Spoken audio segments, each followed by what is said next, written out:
వాళ్ళిద్దరు మాట్లాడుతున్నారు, నేను ఏం మాట్లాడినా మీకు ఎక్కదు. వాళ్ళ జోష్, వాళ్ళ ఉత్సాహం చేస్తుంటే గ్రామంలో భారీ మెజార్టీ రాబోతుంది. మొన్న రావాల్సిన ఊరు మొన్న నిన్న అందరూ వచ్చి నామినేషన్ హాజరయ్యారు. మీరే చూశారు ఎలా జరిగిందో. మళ్ళీ ఈ రోజు కూడా పిల్లగా రావాలనుకున్నా, కానీ ఏ గ్రామంకి వెళ్ళినా పెద్ద ఎత్తున మా అక్క చెల్లెళ్ళు పెద్దమ్మ చిన్నమ్మలు బయటకు వచ్చి ఆర్పులతో ఆహ్వానించగల బాగా ఆలస్యమైంది. ఇక్కడున్న గ్రామస్తులందరూ నన్ను క్షమించాలి. ఎందుకంటే అన్ని గ్రామాల్లో నేను తిరుగుతున్నా, ప్రజలతో మమైక్యమవుతున్నా.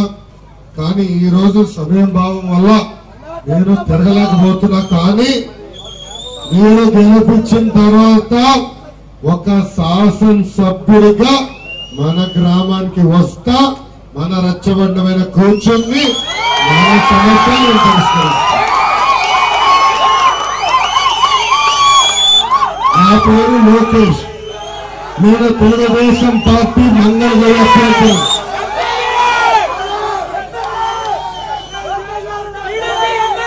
ఒక్క నిమిషం, జోష్ ఫుల్గా ఉంది, ఉత్సాహం ఎక్కువ వచ్చింది.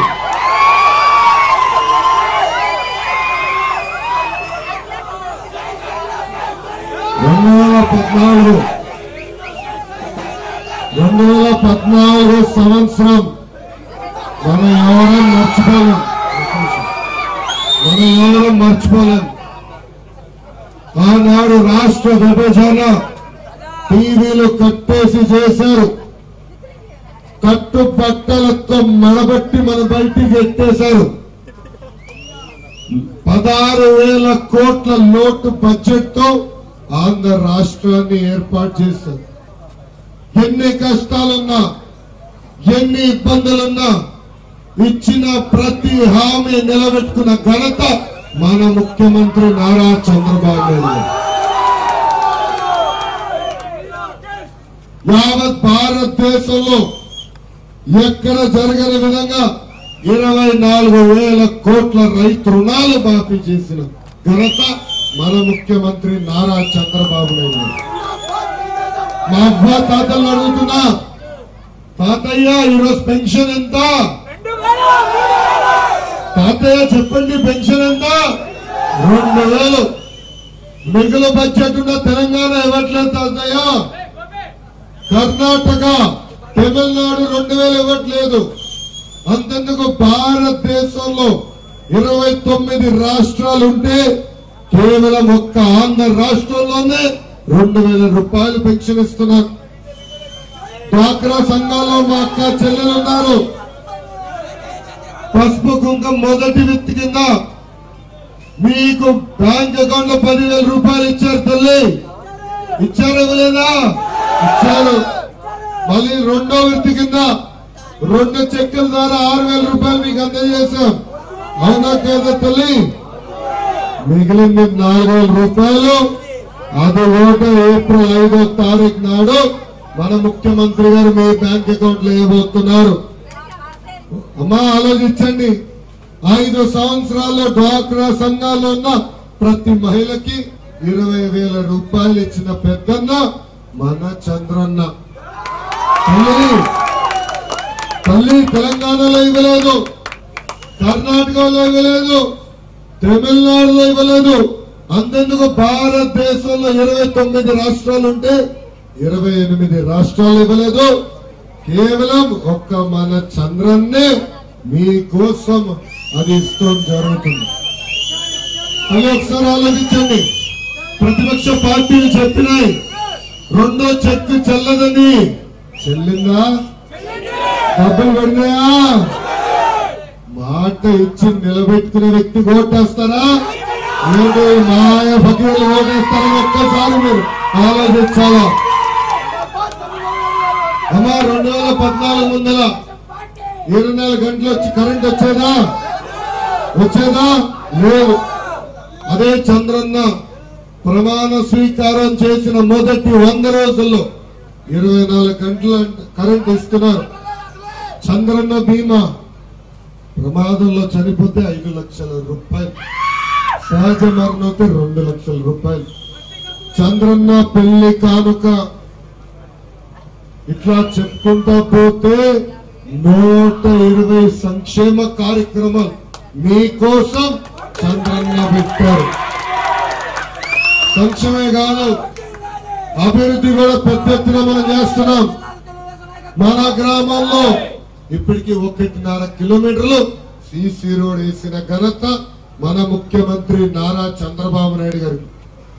అడిగందే పాపంలాగా సిసి రోడ్లు వేస్తున్నాం, సిమెంట్ డ్రైన్లు వేస్తున్నాం.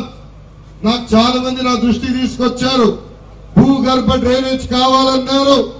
నన్ను గెలిపించండి.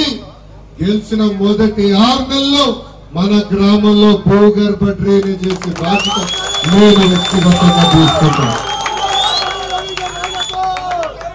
అదేవిధంగా రావెలపాడు నుంచి తాడేపల్లి రోడ్డు కూడా మనం డబుల్ రోడ్ వేసుకోవాల్సిన అవసరం ఉందని గ్రామస్తులందరూ కోరారు. గెలిపించండి తమ్ముళ్ళు, వేసే బాధ్యత నేను తీసుకుంటాను.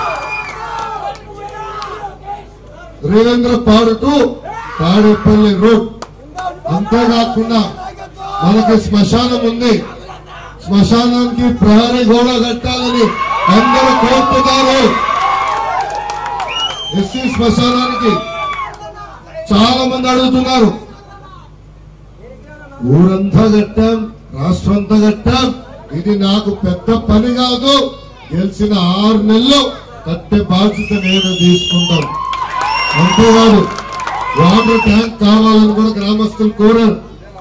అన్నా ఇక్కడ తాగునీటి మీద ఒక్కసారి ఆలోచించాలి. భారతదేశానికి స్వాతంత్రం వచ్చి 70 సంవత్సరాలైనా తాగునీటి సమస్య మనం వెంటాడుతుంది. తాగునీరుకి శాశ్వత పరిష్కారం కావాలి.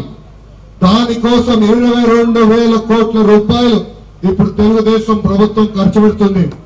జలధార అనే కార్యక్రమం ద్వారా ప్రతి పేదోడింటికి ఉచితంగా నీటి కుళాయి రాబోయే 18 నెలల్లో తెలుగుదేశం ప్రభుత్వం అందజేయబోతుంది. మన గ్రామంలో వాటర్ ట్యాంక్ ఏర్పాటు చేయాలి. మంత్రిగానే ఆల్రెడీ శాంక్షన్ చేశా. మళ్ళీ నేను గెలిపిస్తున్నారు. గెలిపించిన తర్వాత మళ్ళీ మేమే వచ్చి ఇక్కడ పనులు కూడా ప్రారంభిస్తాం. ఎప్పుడు లేని విధంగా సంక్షేమం, ఎప్పుడు లేని విధంగా అభివృద్ధి. తెలుగుదేశం పార్టీకి జోడెత్తుల బండి. ఇంకొక పక్కన పెద్ద ఎత్తున పరిశ్రమలు తీసుకొచ్చాం. మా యువతి యువకులకి మన మంగళగిరిలోనే ఐటీ ఉద్యోగాలు కల్పించాలనే లక్ష్యంతో నేను ఈరోజు పనిచేస్తున్నా. ఒక ఐటీ ఎలక్ట్రానిక్ శాఖ మంత్రిగా దాదాపు 40 ఐటీ సంస్థలు నేను మంగళగిరికి తీసుకొచ్చా. ఇది పునాది మాత్రమే. నన్ను ఆదరించండి, దీవించండి, భారీ మెజార్టీతో గెలిపించండి. మంగళగిరిని మరొక సైబరాబాద్ లాగా చేసే బాధ్యత నేను వ్యక్తిగతంగా తీసుకున్నాను. అంతేకాదు తెలుగుదేశం పార్టీ కార్యకర్తల సంక్షేమ నిధికి సమన్వయకర్తగా మన గ్రామంలో ఇద్దరికి ఆర్థికంగా ఆదుకుంటాం కూడా జరిగింది. ఎప్పుడన్నా జరిగిందా ఇది? చెంగారెడ్డి గారి కుటుంబానికి, భాస్కర్ రెడ్డి గారి కుటుంబానికి ఆదుకున్నాం. గతంలో ఎప్పుడైనా ఆదుకున్నారా? ఎవరు ఏ పార్టీ అని ఇచ్చిందా? ఒక తెలుగుదేశం పార్టీ, తెలుగుదేశం ప్రభుత్వం ఇస్తుంది.